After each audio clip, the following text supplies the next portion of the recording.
అమ్మోరు రాత్రి 7:30 మీ ఈటీవీలో.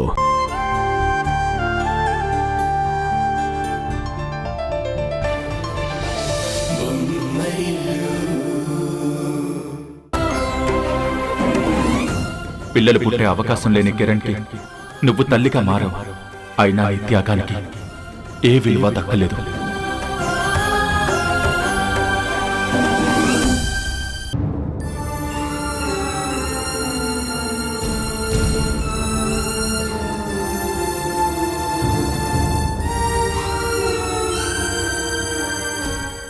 ఏమైందండి? ఇంత రాత్రవుతున్నా ఇంకా నిద్రపోకుండా ఏం ఆలోచిస్తున్నారు?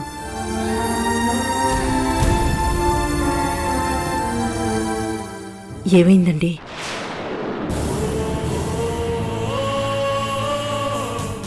మీ కంట్లో కన్నీళ్ళేంటి?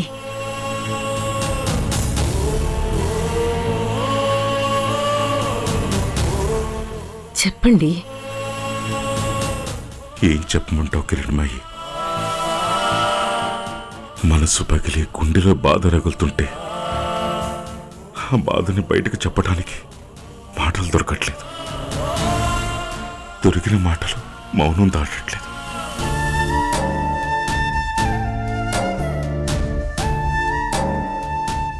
మనమేం చేయగలమండి? ఆ దేవుడు ఆడిస్తున్న ఈ ఆటలో మనం కేవలం తోలుబొమ్మలం మాత్రమే. రాబోతున్న అనర్థాన్ని ఊహించలేము, జరగబోయే కీడుని ఆపలేము. ఆ దేవుడు ఆశ చూపిస్తే ఆనందపడ్డాం, నిరాశ చూపిస్తే బాధపడ్డాం. ఇంతకు మించి ఏం చెయ్యలేని నిమిత్త మాత్రలో వండి మనం. లేదు కిరణ్మయ్యి, ఆశని నిరాశని అసలు దేన్ని పట్టించుకోకుండా ఈ ఇంటి సంతోషం కోసం ఎన్నో బాధలు అనుభవించింది ఉష. ఆఖరికి కిరణ్లో లోపాన్ని కూడా తన మీద వేసుకుని వాణ్ణి ఆ నింద నుంచి కాపాడాలని చూసిందంటే ఇంతకన్నా గొప్ప కోడలు ఎవరైనా ఉంటారా? ఇంతకన్నా గొప్ప గుణం ఇంకెవరిలో చూడగలం? అత్తామామను రాచి రంపాని పెట్టే కోడళ్ళు ఉన్న ఈ రోజుల్లో మన బాధల్ని తన బాధలుగా, మన కష్టాలని తన కష్టాలుగా చూసింది. అడుగడుగున మనల్ని కంటికి రెప్పలా కాపాడుకుంటూ వచ్చింది. ఒక మామూలు పేదింటి ఆడపిల్ల మనింటి కోడలుగా రావటం మన అదృష్టం. ఎవరో ఊహించలేనంత గొప్ప మనసుతో మనింట్లో తిరిగి ఈ ఇంటిని తన కంటికి దీపంలా మార్చుకుంది. మన కుటుంబం కోసం మనం కూడా చేయలేనన్ని త్యాగాలు చేసినా ఆ దేవత రుణం ఎలా తీర్చుకోవాలో కూడా నాకు అర్థం కావటం లేదు. ఏమండి, మీరు బాధపడకండి. మన కోసం ఉష ఎలా అయితే నిలబడిందో మనం కూడా అలాగే తన కోసం నిలబడాలి. తనలో ఉన్న బాధను తొలగించాలి. ఎవరి గురించి ఆలోచించకుండా, ఎవరి కోసమూ బాధపడుతూ కూర్చోకుండా ధైర్యంగా ముందుకు సాగమంటూ ప్రోత్సహించాలి. బంగారం లాంటి ఉషకి బాధ లేకుండా చూసుకోవాల్సిన బాధ్యత మనది.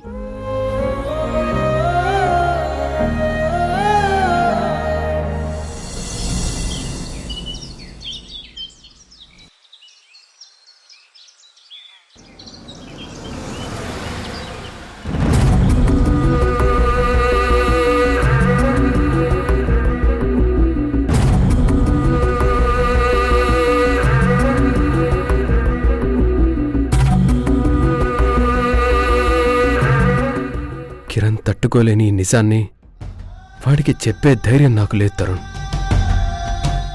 కానీ తప్పదు, ఎలాగైనా చెప్పాలి. దాని గురించి నువ్వు వరి అవ్వకురా, నేనున్నాను కదా. పద.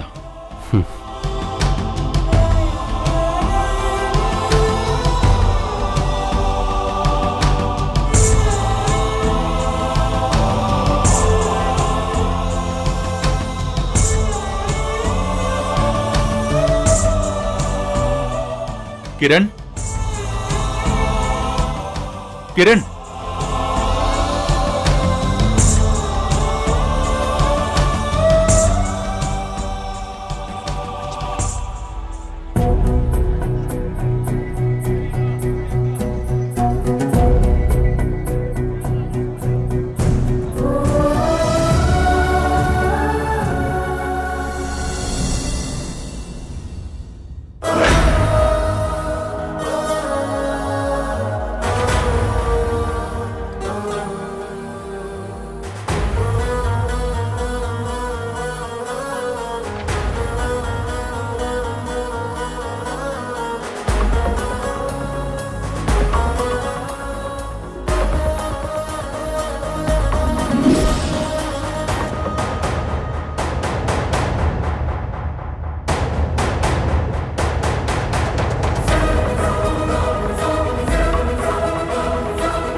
ఇద్దరు అలా ఉన్నారేంటి?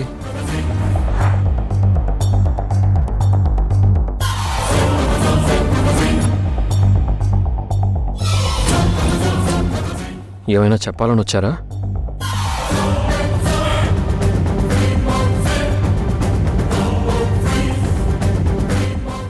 ఉషని అంతగా ప్రేమించిన నువ్వు నిషా విషయంలో తప్పు చేసినా కానీ తాళి అనే టాపిక్ తీసుకొచ్చుండకపోతే ఉషా అంతగా హర్ట్ అయి ఉండేది కాదేమో కిరణ్. తను తల్లి కాలేని పరిస్థితి వచ్చింది కాబట్టే నేను చేసిన ఒక తప్పుని తన కోసం ఒప్పుగా మార్చే ప్రయత్నం చేశాను. అయితే నువ్వు ఆ రోజు ఫెర్టిలిటీ టెస్ట్లకు సంబంధించిన మెడికల్ రిపోర్ట్స్ చూడలేదా? నేను చూడలేదు. ఉషా చెప్పిన తర్వాత నేను మళ్ళీ చెక్ చేయలేదు.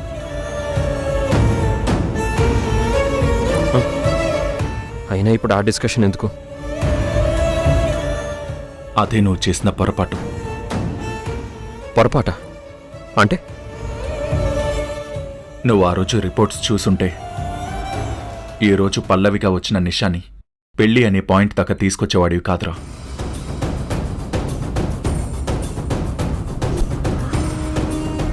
నువ్వేం చెప్తున్నావో నాకు అర్థం కావట్లేదురా. క్లియర్గా చెప్పు. మీకు పిల్లలు పుట్టరని డాక్టర్ చెప్పింది కదా.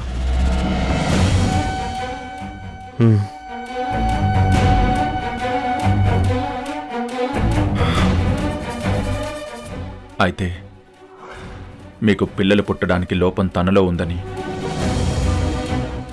ఉషా నీకు చెప్పింది అబద్ధం. వాట్? అవును, పిల్లలు పుట్టకపోవడానికి లోపం ఉషాలో కాదు, నీలో ఉంది.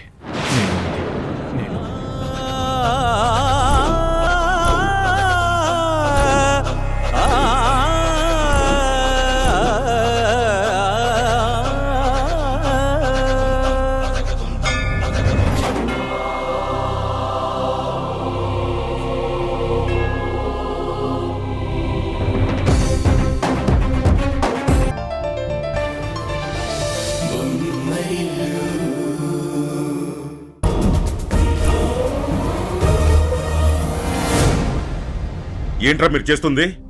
వీడిని ఇక్కడికి ఎందుకు తీసుకొచ్చారు? వెంటనే బయటికి పంపించేయండి. నాన్న,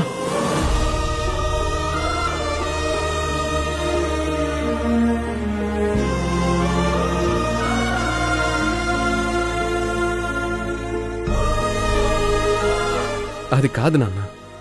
ఒక్కసారి వాడు చెప్పేది కూడా వినండి. వాడికి మనం తప్పెవరున్నారు?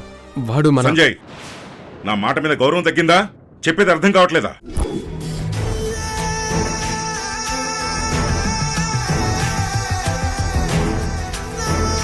ప్లీజ్ నాన్న, జరిగిందేదో జరిగిపోయింది. దయచేసి కిరణ్ మాట కూడా వినండి. ఏంట్రా వినేది? అసలు విని నాన్న ప్లీజ్.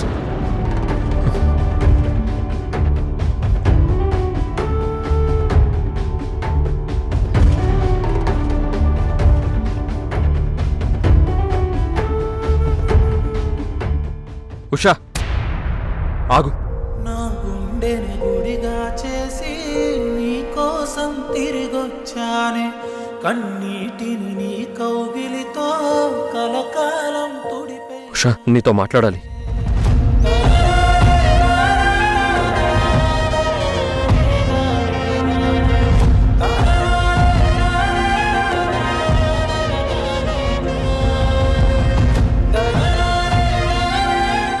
ఇంకా ఏం మిగిలింది?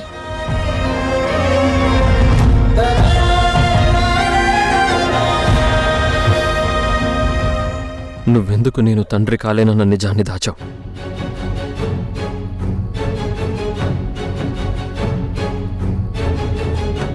ఆ నింద నీ మీద ఎందుకు వేసుకున్నావు?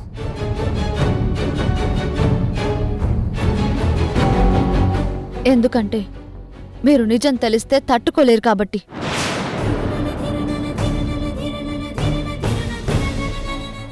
అందుకే అబద్ధం చెప్పాను. నిందని నా మీద వేసుకున్నాను. దానికి మీరిచ్చిన బహుమతి ఏంటో తెలుసా? నువ్వు తప్ప నాకు జీవితం లేదని చెప్పిన మీరు పల్లవి రూపంతో వచ్చిన నిషాతో సంబంధం పెట్టుకోవడం, అంకిత్తో వైజాగ్కి వెళ్తున్నానని అబద్ధం చెప్పి నిషాతో ఇక్కడే చట్టాపట్టాలేసుకుని తిరగడం.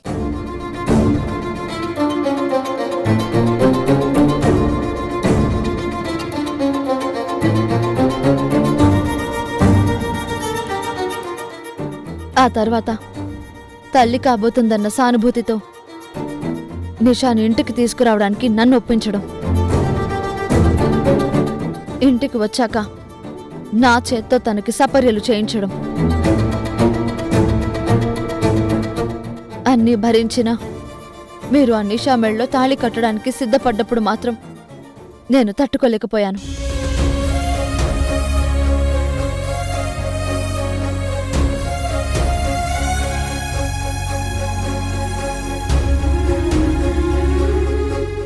నేను చేసింది తప్పే ఉషా, కానీ అది కావాలని చేసింది కాదు.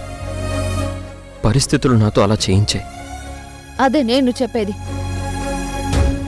పరిస్థితులను బట్టి మారే మనిషితో బతకలేనని మీతో బంధాన్ని తెంచుకుని వచ్చేశాను. ఇప్పుడు కూడా మీరిక్కడికొచ్చి నన్ను ఇబ్బంది పెడితే నేను ఇంటి నుంచి శాశ్వతంగా వెళ్లాల్సి వస్తుంది. ఉషా, నేను చెప్పేది విను.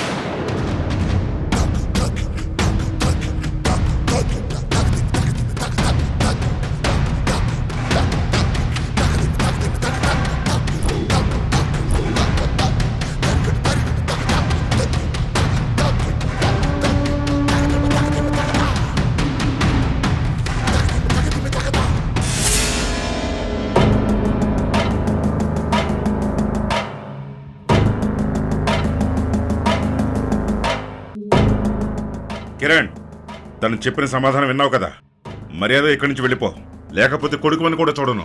ఏమిటో ఈ అలజడి నా గుండెలో, ఇది 100 బాధలే కలిసి పెట్టిన నొప్పిరో.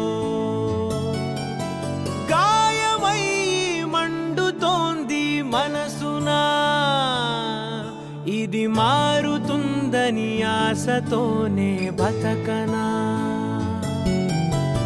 ఎవరితో చెప్పను, ఎవరిని నిందించను, జాలి మరిచి దేవుడేసిన శిక్షణ. ఏడ్వనా నే నవ్వనా, కర్మని వదిలేయనా, జరిగిన ఈ ఘోరమే నే తలుచుకుంటూ కుమలనా.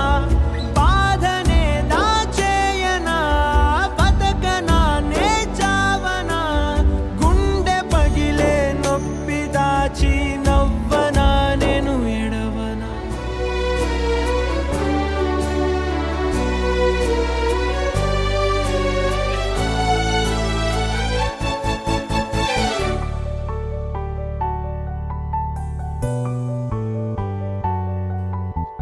మీరే కన్నీరే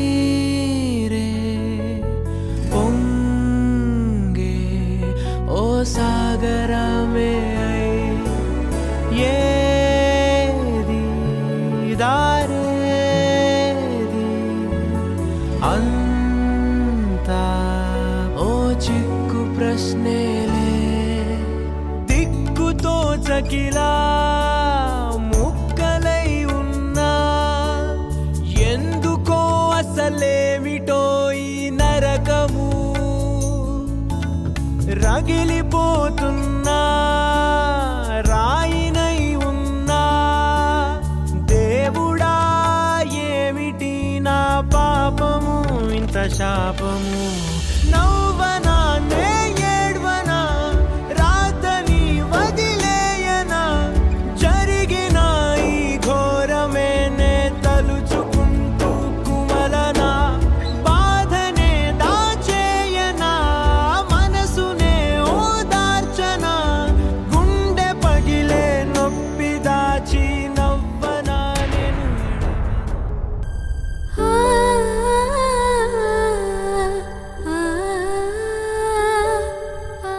ఇప్పుడు కూడా మీరు ఇక్కడికి వచ్చి నన్ను ఇబ్బంది పెడితే నేను ఇంటి నుంచి శాశ్వతంగా వెళ్లాల్సి వస్తుంది.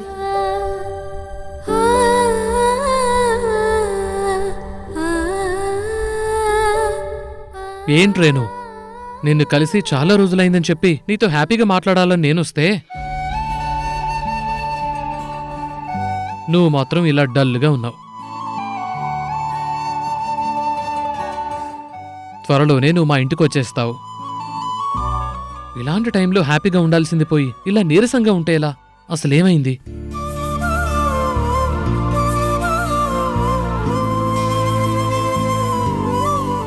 నేను కొత్త జీవితంలోకి అడుగు పెడుతున్నాననే ఆనందం ఎంతుందో, మా అన్నయ్య వదినల జీవితం డిస్టర్బ్ అయిందనే బాధ కూడా అంతే ఉంది.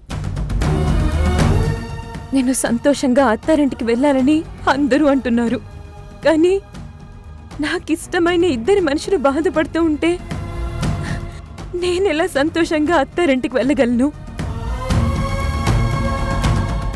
దానికి తోడు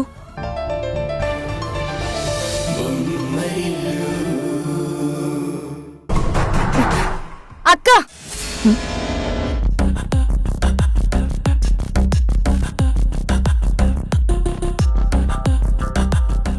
ఏమైంది నిషా అంత కోపంగా ఉన్నావు?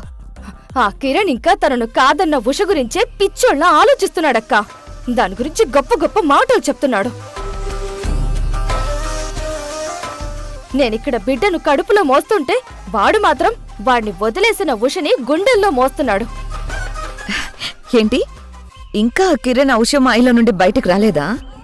అవునక్క, నేనివాళ హాస్పిటల్కి వెళ్దాం రమ్మంటే నన్ను మెడ పట్టుకుని బయట గెంటేసినంత పని చేశాడు. నువ్వొక రాక్షసివి, ఉష ఒక దేవత అని లెక్చర్లు ఇస్తున్నాడు. ఆలోచించకుండా ఆవేశపడకు నిషా. ఆ కిరణ్ మాటలకి భయపడితే మనం ఈ ఆట ఆడలేము. నాకు భయంగా ఉందక్క. ఇంకొన్ని నెలలు గడిస్తే నా కడుపు పెరుగుతుంది. అప్పుడు నేను కదల్లేని స్థితికి వస్తాను. ఇంతలోనే నువ్వే ఏదైనా చెయ్యాలి. సరే అలాగే చేస్తాను, నువ్వు టెన్షన్ పడుకో. ఆ ఉషని వాడు కోరుకున్నా వాడు తెచ్చుకోలేడు. ఎందుకంటే త్వరలోనే చట్టబద్ధంగా నువ్వు కిరణ్కి భార్యవవుతావు. పెళ్లి సంగతి తర్వాతక్క. ఇప్పుడు వాడి మనసు మార్చాలి. వాడు ఉషా పేరెత్తకుండా చెయ్యాలి. నేను ప్రెగ్నెంట్గా ఉన్నాను కాబట్టి వాడు నా పక్కనే ఉండాలి. అది జరగాలి అంటే ఈలోగానే నువ్వు ఏదో ఒకటి చెయ్యాలి. లేదంటే నేను ఓడిపోతాను. నువ్వు దేనికి వరి అవ్వకు నిషా. ఆ ఉషని కిరణ్ కలవకుండా నేను చేస్తాను. ఆ బాధ్యత నాకు వదిలే. అవసరమైతే ఆ ఉషని కిరణ్ కళ్ళ ముందుకు రాకుండా చేస్తాను. కిరణ్ గాడికి నువ్వే దిక్కు అనిపించేలా సిచ్యుయేషన్ క్రియేట్ చేస్తాను. నిజంగా చేస్తావా అక్క? నా పగ ముందు ఏ బంధం నిలబడదు నిషా. మా అత్తమామల్నే గడప దాటించిందాన్ని. నా భర్త సంజయ్ని జైలు పాలు చేసిందాన్ని. ఇప్పుడు ఆ కిరణ్ నీ కాళ్ళ దగ్గర పడేలేనా? ఇలాంటి మాటలు మనం చాలా చెప్పుకున్నామక్క. కానీ చివరికి ఏం జరిగిందో చూసావుగా. అప్పుడు నా రేంజ్ వేరు. ఇంకొన్ని రోజుల్లో ఆ రేంజ్ మారబోతుంది. అర్థం కాలేదా?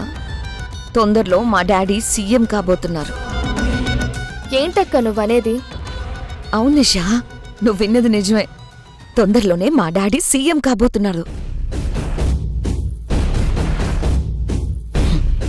అప్పుడు ఆ కిరణ్మయ్ కుటుంబాన్ని కనబడని చీకట్లో కలిపేస్తా.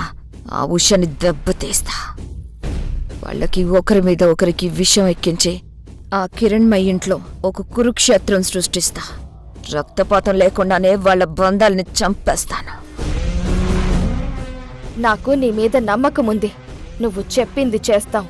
ఆ ఉషకి కిరణ్కి నరకం అంటే ఏంటో చూపిద్దాం.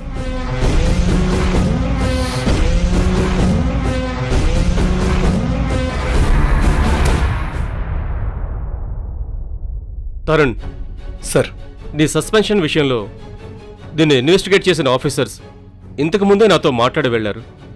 నా సస్పెన్షన్ తీసేసి తిరిగి పోస్టింగ్ గురించి వాళ్ళు మీకేమైనా చెప్పారా సార్? నీ సస్పెన్షన్ వ్యవహారం రోజురోజుకి సంక్లిష్టంగా మారుతోంది. డిపార్ట్మెంట్ తరపున నేను నీకు సపోర్ట్ చేయాలనుకుంటున్నాను.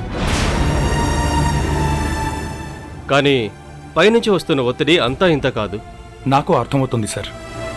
ఆ శంకర్ రాజకీయ బలం ముందు ఒక నిజాయితీ గల ఆఫీసర్ నిలబడ్డం కష్టమని నాకు తెలుసు. కానీ ఇది ఎంతవరకు న్యాయం సార్? న్యాయం గురించి మనం మాట్లాడుకోవచ్చు తరుణ్, కానీ సిస్టంలో కొన్ని పరిమితులుంటాయి. ప్రజెంట్ శంకర్ గారు సీఎం రేసులో ముందున్నారు. నువ్వు డ్యూటీలో ఉండి శంకర్ గారి పిఏ ఆద్య విషయంలో చేసిన పనిని అధికార దుర్వినియోగంగా చూపిస్తున్నారు.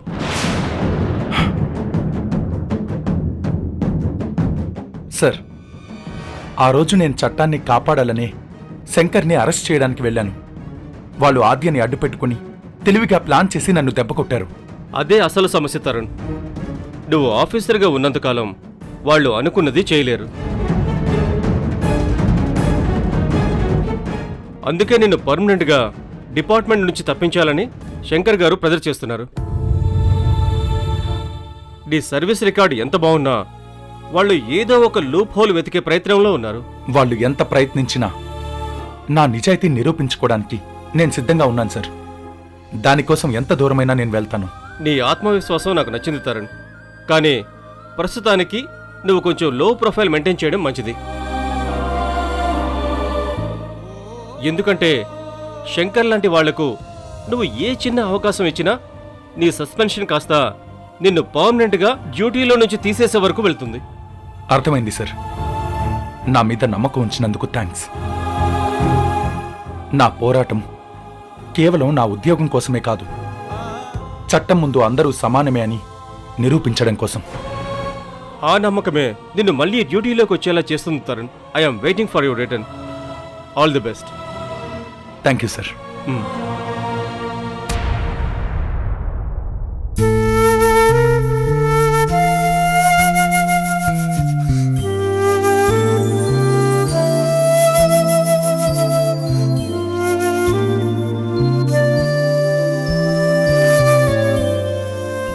ఉషా, ఉషా, ఉషా, ఉషా, ఉషా,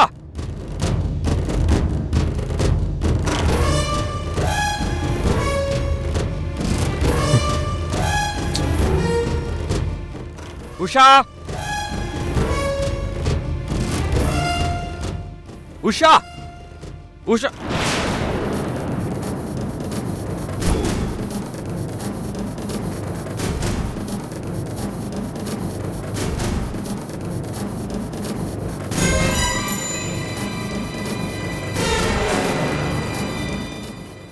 ఉషా, ఏంటి?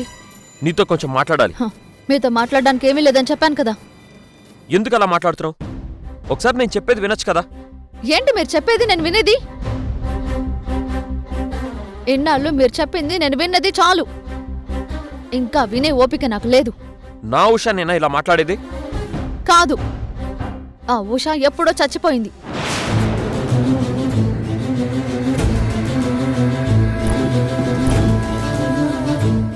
భర్త ఇంకొకరి మెడలో తాళి కట్టడానికి సిద్ధమైనప్పుడే ఆ ఉషా చచ్చిపోయింది.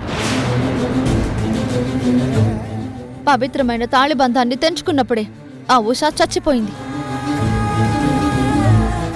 ప్రాణంగా ప్రేమించిన భర్తకు దూరమైనప్పుడే ఆ ఉషా చచ్చిపోయింది. నీ బాధని నేను అర్థం చేసుకోగలను. లేదు, మీరు నా బాధని ఎప్పటికీ అర్థం చేసుకోలేరు.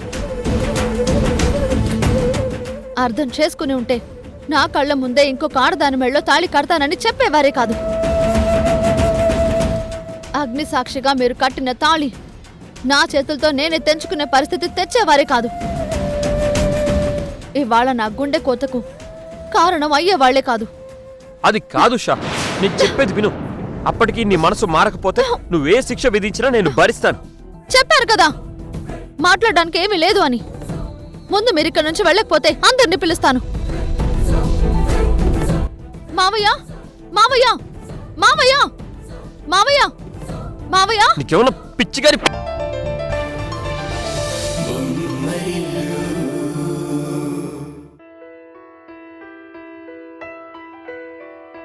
పెదవే పలికిన మాటల్లోనే తీయని మాటే అమ్మా, కదిలే దేవత అమ్మా, కంటికి వెలుగమ్మా. పెదవే పలికిన మాటల్లోనే తీయని మాటే అమ్మా, కదిలే దేవత అమ్మా, కంటికి వెలుగమ్మా. తనలో మమతే కలిపి పెడుతుంది ముద్దగా, తనలాలి పాటలోని సరిగమ పంచుతుంది ప్రేమ మధురిమ. పెదవే పలికిన మాటల్లోనే తీయని మాటే అమ్మా, కదిలే దేవత అమ్మా, కంటికి వెలుగమ్మా. పెదవే పలికిన మాటల్లోనే తీయని మాటే అమ్మా, కదిలే దేవత అమ్మా, కంటికి వెలుగమ్మా. తనలో మమతే కలిపి పెడుతుంది ముద్దగా, తనలాలి పాటలోని సరిగమ పంచుతుంది ప్రేమ మధురిమ. ఏమైందిరా? మళ్ళీ నీ కడుపులోకి వెళ్ళిపోయి తిరిగి పుట్టాలనుందమ్మా. మనలోని ప్రాణం అమ్మ, మనదైన రూపం అమ్మ, ఎనలేని ఏ పాపం అంటకుండా గుణమే కొత్త జీవితం ఆరంభించాలనుంది. దీపం అమ్మ, కరుణించే కోపం అమ్మ, వరమిచ్చే తీపి శాపం అమ్మ. నాయాలి అమ్మగా అవుతుండగా, జోలాలి పాడన కమ్మగా కమ్మగా. పెదవే పలికిన మాటల్లోనే తీయని మాటే అమ్మ, కదిలే దేవత. గెలుపులేని సమరం జరుపుతోంది సమయం, ముగించేదెలాయ్ రణం. మధురమైన గాయం మరిచిపోదు హృదయం, ఇలా ఎంత కాలం భరించాలి ప్రాణం. గతంలో విహారం, కలలోని తీరం, అదంతా భ్రమంటే, మనస్సంత మంటే. ఏవో జ్ఞాపకాలు వెంటాడే క్షణాలు, దహిస్తుంటే దేహం వెతుక్కుందమైకం.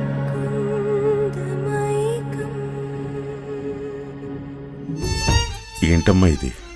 అందరి జీవితాల్లో వెలుగుల్ని పంచే నువ్వే ఇలా చీకట్లో ఉండిపోతే ఎలా? వెలుతురు భయాన్ని కలిగించినప్పుడు చీకటి అండగా నిలుస్తుంది. మనసు బాధతో నిండిపోయినప్పుడు అమ్మల హక్కును చేర్చుకుంటుంది. అందుకే ఇలా చీకట్లోనే ఉండిపోయాను మావయ్య. అలా మాట్లాడకు ఉషా. కిరణ్కి దూరం అయినంత మాత్రాన నీ జీవితం చీకటిమయం కాకూడదు. బాధని మర్చిపోవాలంటే పనిని మించిన ఔషధం మరొకటి లేదు.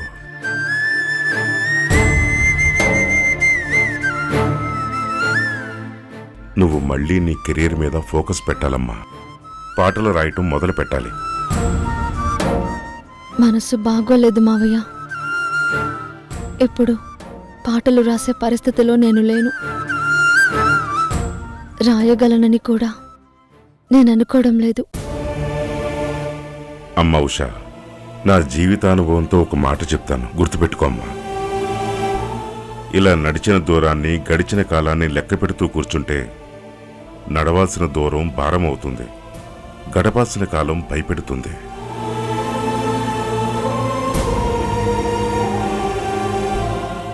గతంలో నుంచి బయటపడితేనే భవిష్యత్తులో ముందుకు వెళ్ళగలుగుతాం.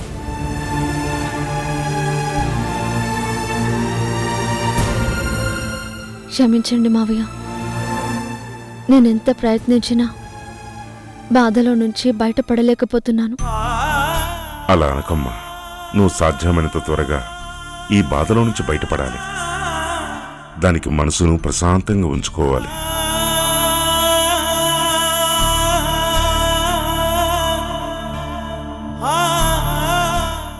వదినా,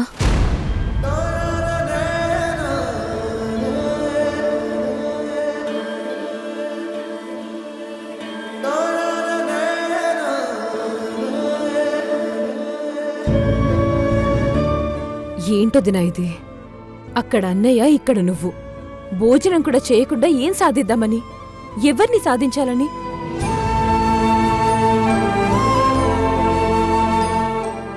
ఏంటి రేణు నువ్వు అనేది? అవునానా, అక్కడ అన్నయ్య భోజనం చేయట్లేదు. ఆ విషయం నేను అమ్మతో చెప్తున్నప్పుడు ఉషా వదిన విని తను కూడా భోజనం చేయలేదు.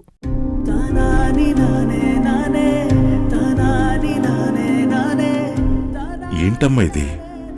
ఇలా భోజనం మానేస్తే ఎలా? గుండె నిండా బాధలుంటే కడుపుకి ఆకలేం తెలుస్తుంది మావయ్య. అలా అనకమ్మా. అందరి కడుపు నింపే అన్నపూర్ణ ఆకలితో ఉండకూడదమ్మా.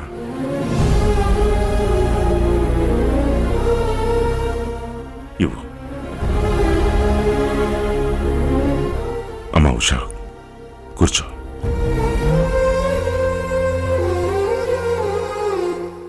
కూర్చో అమ్మా.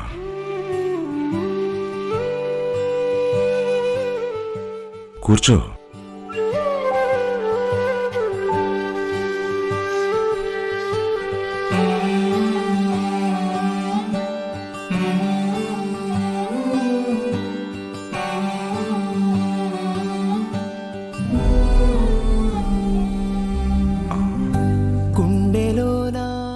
తిన్నమ్మా.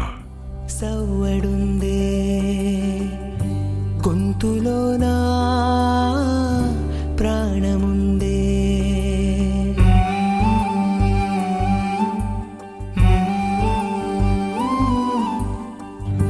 గుండెలోనా సవ్వడుందే గొంతులోనా ప్రాణముందే. ఊపిరి మాత్రం ఉన్న పళంగా పోతున్నట్టుందే. ఉక్కిరి బిక్కిరి చేసే బాధే చుట్టుముట్టిందే. ఏమైందమ్మా? ఓరోరి దేవుడో ఎన్నెన్ని సిత్తరాలు సేతావు నీ రాతలో. నీ సేతి బొమ్మలా ఈ నేల మీద మేము ఆడాలి ఎన్ని ఆటలో. ఓరోరి దేవుడో ఎన్నెన్ని సిత్తరాలు సేతావు నీ రాతలో. నీ సేతి బొమ్మలా ఈ నేల మీద మేము. నీకు గోరుముద్దలు తినిపిస్తుంటే మా అమ్మకే తినిపిస్తున్నట్టు ఉంది తల్లి.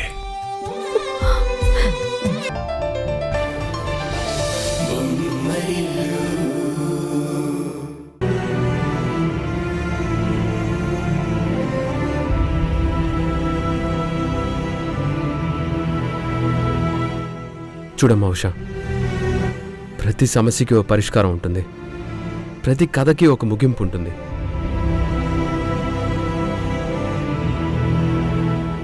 మీలాంటి గొప్ప జంట ఇలా పంతాలతో ఒకరికొకరు దూరం అవ్వడం కరెక్ట్ అనిపించడం లేదు. మరొకసారి ఆలోచించమ్మా. దయచేసి ఆ విషయంలో నన్ను ఇబ్బంది పెట్టకండి బావగారు. ఎవరు చెప్పినా ఎన్నిసార్లు ఆలోచించినా నా నిర్ణయం మారదు. నిన్ను ఇబ్బంది పెట్టాలని కాదమ్మా. ఉష అంటే నాకెప్పుడు గుర్తొచ్చేది చిరునవ్వుతో ప్రశాంతంగా కనిపించే రూపమే. అలాంటిది నువ్వు ఇప్పుడు ఇలా కన్నీళ్లతో కనిపిస్తుంటే చూడలేకపోతున్నానమ్మా. అందుకే మళ్ళీ మళ్ళీ అడుగుతున్నాను. నాకు తెలుసు బావగారు, మీరేం చెప్పినా నా మంచి కోసమే చెప్తారు, నా మంచి కోసమే చేస్తారు. మీరే కాదు, ఈ ఇంట్లో ప్రతి ఒక్కరూ నా బాగు కోరేవారే. ఈ కుటుంబం నన్ను ఇంతగా ప్రేమిస్తుంది కాబట్టే మీ తమ్ముడితో తాళిబంధం తెంచుకున్నాక కూడా మీలో ఒకరుగా ఈ ఇంట్లో ఉండగలుగుతున్నాను. కానీ నా సమస్య ఏంటంటే నా ఆత్మాభిమానాన్ని చంపుకోలేను, నా వ్యక్తిత్వానికి వ్యతిరేకంగా రాజీ పడలేను. ఈ విషయంలో మీ మాట మన్నించనందుకు నన్ను క్షమించండి. అంత పెద్ద మాటలు వద్దుషా. వయసులో చిన్నదానివైనా మనసులో పెద్దదానివే. నువ్వు కిరణ్ విషయంలో నా మాట వినకపోయినా పర్వాలేదు. నువ్వు ఈ బాధ నుంచి బయటపడితే నాకంతే చాలు. పోనీ నాతో పాటు ఆఫీస్కి వచ్చి అమ్మ నీ పేరు మీద పెట్టిన ఉషా రియల్ ఎస్టేట్ కంపెనీలో పనిచేయచ్చుగా. ఈ వయసులో అమ్మా నాన్నల్ని ఎక్కువ కష్టపెట్టడం నాకు ఇష్టం లేదు. అందుకే ఈ వర్క్లో నువ్వు నాకు అసిస్ట్ చేస్తే మన కంపెనీకి చాలా ఉపయోగపడుతుంది. అమ్మా నాన్నలకి నువ్వు ఈ పని చేస్తే కూడా కొంచెం విశ్రాంతి దొరుకుతుంది. ఒకసారి ఆలోచించుషా. ఏమో బావగారు, ఇప్పుడు నేనున్న పరిస్థితుల్లో ఆ వర్క్లో నేను మీకు ఉపయోగపడగలనని నేను అనుకోవడం లేదు. అలా అనుకుషా. నువ్వెలాగైనా ఈ బాధ నుంచి బయటపడాలి. మేమందరం కోరుకునేది కూడా అదే. మేవే కాదు, మీ అమ్మా నాన్నలు కూడా ఇదే కోరుకుంటారు. ఒకసారి ఆలోచించమ్మా.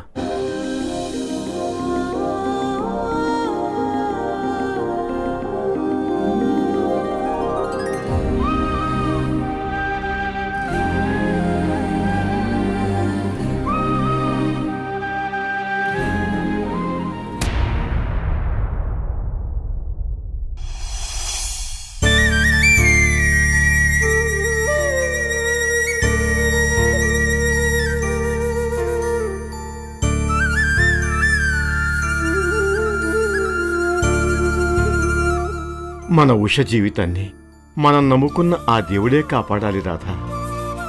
అవునండి, ఏ దిక్కు లేని వాళ్ళకి ఆ భగవంతుడే దిక్కు అంటారు. ఈ దిక్కు తోచని పరిస్థితుల్లో ఆ దేవుడే మన ఉష జీవితాన్ని చక్కదిద్దాలి. అవును, మనం నమ్మిన మనుషులు మనల్ని మోసం చేసినా మనం నమ్ముకున్న ఆ దేవుడు మనల్ని మోసం చేయడు రాధా. మనం ఈ పరిస్థితుల్లో ఉంటే మన చుట్టూ ఉన్న జనం, బంధువులు మనల్ని ఓదార్చకపోయినా పర్వాలేదు, కానీ సూటిపోటి మాటలతో మనల్ని మరింత బాధ పెట్టకూడదు కదండి. ఏమైంది రాధా? మన ఉష ఒక కోటీశ్వరుడికి కోడలైనందుకు నిన్న మొన్నటి వరకు ఎవరు ఆనందించారో ఎవరు అసూయపడ్డారో తెలియదు, కానీ ఇప్పుడు ఉషా కిరణ్ల మధ్య వచ్చిన సమస్య అందరికీ తెలిసిపోయాక మీ కూతురు అల్లుడు కలిసి ఉంటున్నారా, విడాకులు తీసుకుంటున్నారా అంటూ దెప్పి పొడుస్తున్నారండి. మీ అల్లుడు మరో ఆడదాన్ని కట్టుకున్నాడటగా అంటూ చిలవల పలవలుగా మాట్లాడుతుంటే నేను తట్టుకోలేకపోతున్నాను. ఒక్కగానొక్క కూతురు మహర్జాతకురాలనుకున్నాను, కానీ ఇప్పుడు దాని జీవితంలో ఏం జరుగుతుందో కూడా అర్థం కావటం లేదండి. ఒక్కసారి వెళ్ళి ఉషను చూసొద్దామా? వద్దండి, వద్దు. ఈ పరిస్థితుల్లో ఉషని, అది పడుతున్న బాధని చూసి తట్టుకునే శక్తి నాకు లేదు. ఇప్పుడు నవ్వుతూ నవ్విస్తూ ఉండే ఉష ఇప్పుడు అలా ఏడుస్తూ ఉంటే చూసి నేను తట్టుకోలేకపోతున్నానండి. ఊరుకు రాధా, ఓర్చుకో. మళ్ళీ మన ఉషకి మంచి రోజులు వస్తాయి. మంచి వాళ్ళకి ఆ భగవంతుడు ఎప్పుడూ అన్యాయం చేయడు. ఆ ఆశతోనే బ్రతుకుతున్నానండి.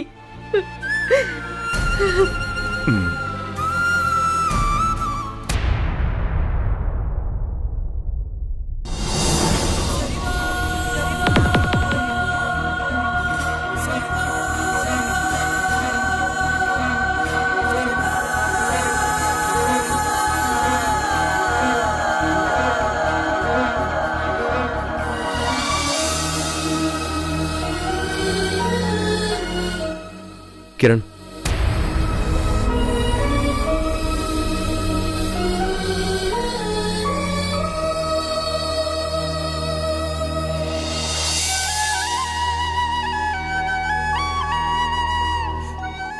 ఎరా ఇంకా అలాగే ఉన్నావా?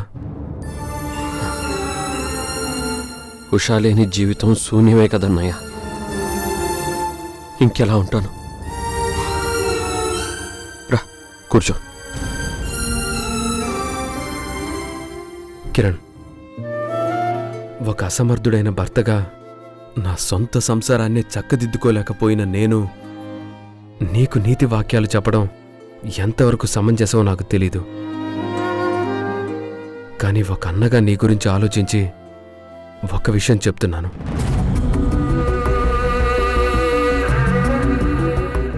నిజంగా ఉష చాలా హర్ట్ అయిందిరా కిరణ్. నాకు తెలుసన్నయ్య, తనకి మంచి చేస్తున్నాను అనే అపోహలో నాకు తెలియకుండానే నేను చాలా అన్యాయం చేశాను.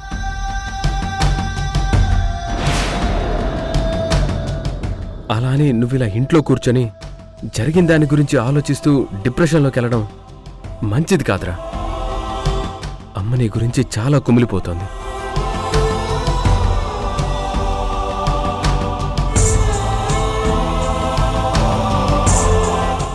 జరిగిన దాని గురించి ఆలోచించడం, జరిగిన దాన్ని మార్చలేక బాధపడటం తప్ప ఇప్పుడు నేను ఇంకేం చేయగలనన్నయ్య? నువ్వు ఖాళీగా ఉండడం వల్లే నీకు ఇలాంటి ఆలోచనలు వస్తున్నాయి.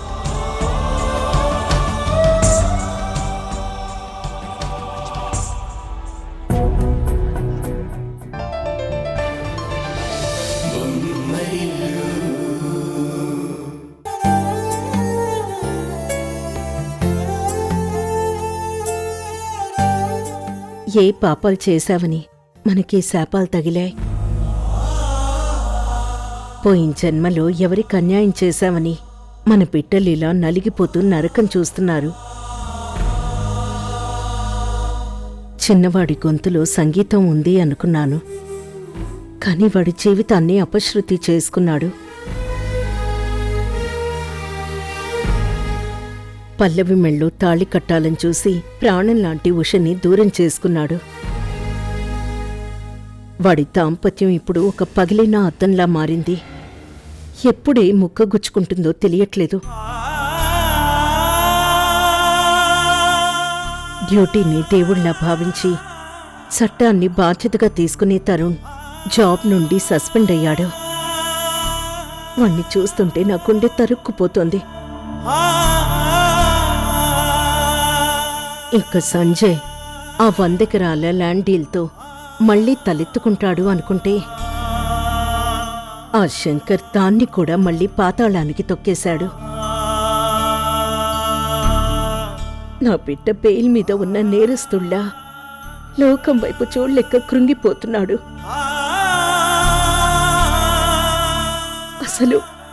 అసలు ఆ విధి రాత రాసిన ఆ భగవంతుడికి నా బిడ్డల మీద ఎందుకింత పగ? మన బిడ్డలు భరిస్తున్న ఈ బాధ విధిరాత శాపం వల్ల వచ్చింది కాదు కిరణ్. వాళ్ళ ఎదుగుదల చూసి ఓర్చుకోలేని కొంతమంది వల్ల వచ్చింది. ఎందుకండి పగ? వాళ్ళేం పాపం చేశారు? నా కడుపును పుట్టడమే వాళ్ళు చేసిన పాపమా?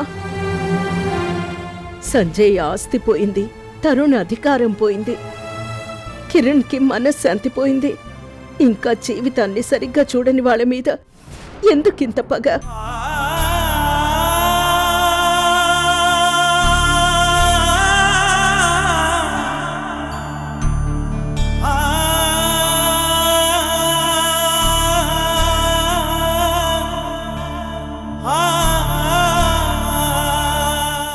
పొరపాటు పడుతున్న కిరణ్, ఈ కష్టాలే వాళ్ళని నిజమైన మనుషులుగా మారుస్తాయి.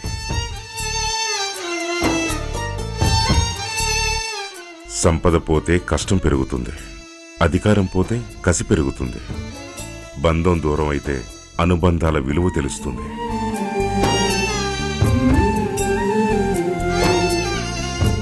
మనం అర్థం చేసుకోవాల్సింది ఒక్కటే కిరణ్, వీళ్ళందరికీ ఇదొక పరీక్షా సమయం. అది కాదండి, ముగ్గురు కొడుకులు ఒక్కొక్కరు ఒక్కో రకమైన సమస్యతో సతమతమవుతున్నారు. వాళ్ళకి తట్టుకునే అవకాశం కూడా ఇవ్వకుండా దెబ్బ మీద దెబ్బ కొడుతున్నారు శత్రువులు.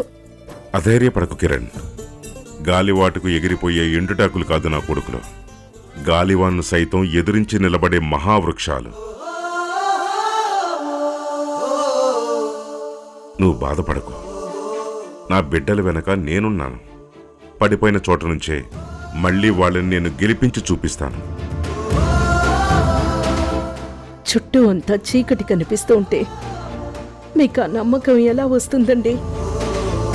చీకటిగా ఉంటేనే కదా కిరణ్ నక్షత్రాల వెలుగు కనిపించేది.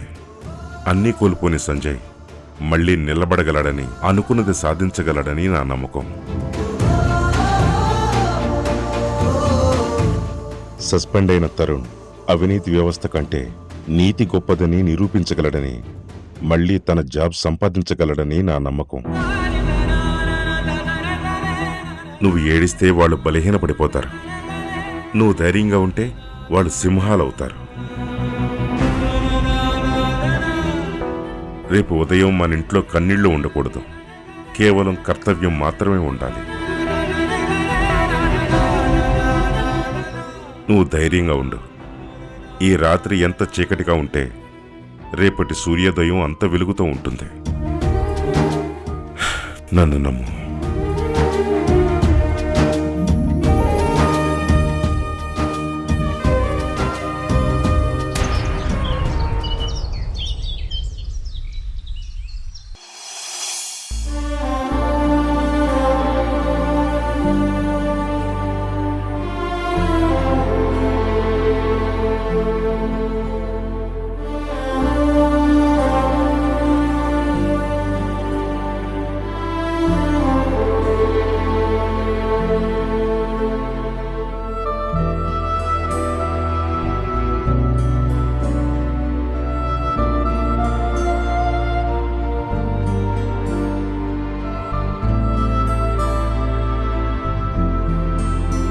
ఏంటి నాన్నా ఉదయాన్నే అందర్నీ పిలిపించారు? ఏమైనా స్పెషలా? అవునమ్మా, ఈరోజు మన Usha real estate and developers కంపెనీకి ఎండీగా కొత్త వ్యక్తిని అపాయింట్ చేస్తున్నాను. అందుకే అందర్నీ పిలిపించాను.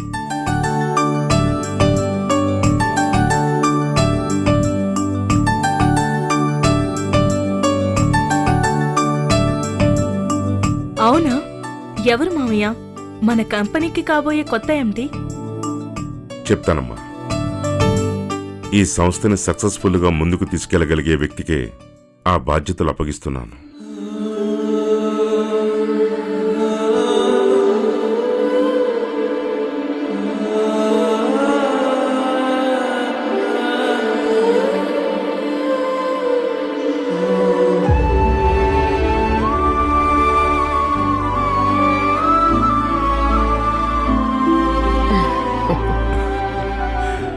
ఉషా, మన కంపెనీ కొత్త ఎండి పేరు నువ్వే అనౌన్స్ చేయమ్మా.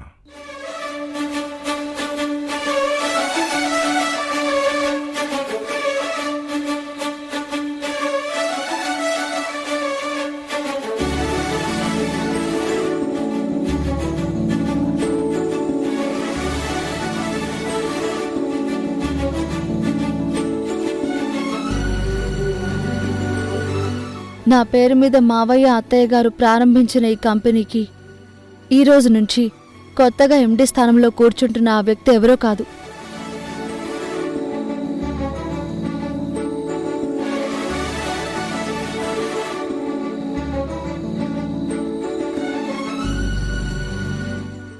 సంజయ్ బాబు గారు.